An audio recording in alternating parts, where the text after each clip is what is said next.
4 దశాబ్దాల ఒక ప్రయాణం సినిమాలో.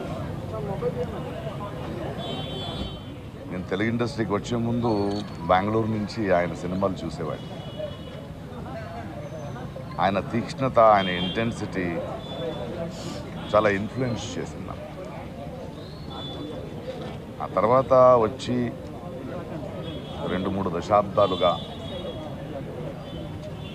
ఆయనతో పనిచేసిన అనుభవం ఎన్నో సినిమాలు. చాలా విశిష్టమైన వ్యక్తి, అందరికి నచ్చడు. ఎందుకంటే నాకు తెలిసి ఎవరిని మెప్పించే ప్రయత్నం చేయలేదు ఆయన. ఒక అద్భుతమైన నటుడు, ఎందుకంటే ఆయనకంటూ ఒక అవగాహన ఉండేది, ఆయనకంటూ ఒక సటైర్ ఉండేది.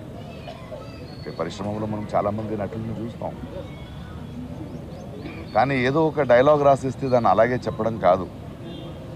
దాని వెనక ఆయనకున్న ఒక సటైర్ ఉండేది, ఒక అవగాహన ఉండేది. ఆయనది ఒక ప్రెజెన్స్ నాకు చాలా నచ్చేది. ఆయన ఎవరిని వదిలిపెట్టాడు. ఎలాంటి మనిషి అంటే, అనయ్య అంబేద్కర్ అనే సినిమా రిలీజ్ అయ్యింది, ఎందుకో జనాలు చూడట్లేదు అంటే, ఏం లేదు ప్రకాష్, అది ముందు అంబేద్కర్ ఒక కటౌట్ పెట్టారు, ఆయన అక్కడెక్కడో చేయి చూపిస్తుంటే అక్కడ వెళ్ళిపోయారు.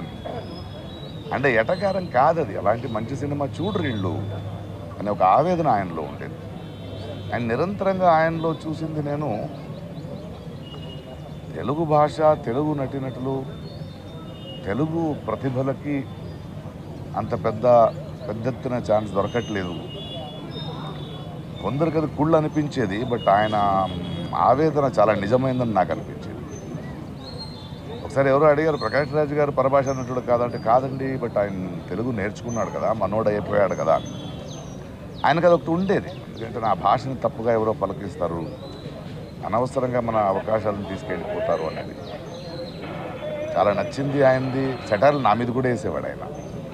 నేను చాలా హ్యాపీగా దాన్ని తీసుకునేవాడిని, ఎందుకంటే ఆ పెద్దరికం, ఎవరి గురించి అయినా ముక్కుసూటిగా కమెంట్ మాడొచ్చను చేసే చనువు ఆయనకి సంపాదించుకున్న వ్యక్తి.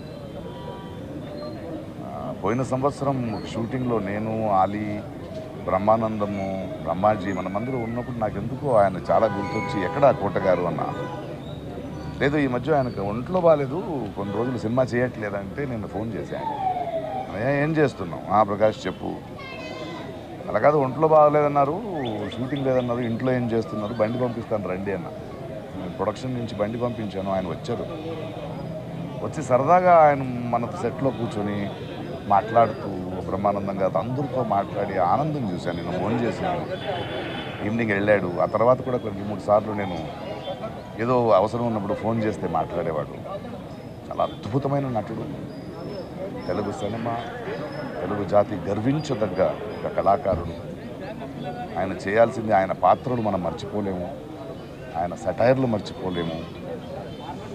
తన జీవితంలో ఇంట్లో చాలా పెయిన్ని చూసిన ఆ నొప్పిని ఎప్పుడూ బయట ఒక మెలోడ్రామాగా ఆయన వాడుకోలేదు. తనంటూ ఒక వ్యక్తిత్వం.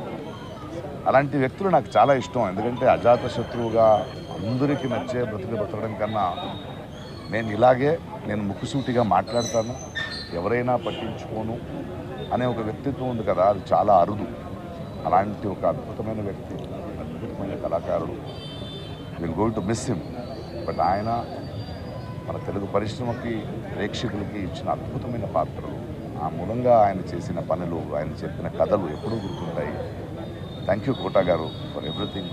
వి love you, we miss you.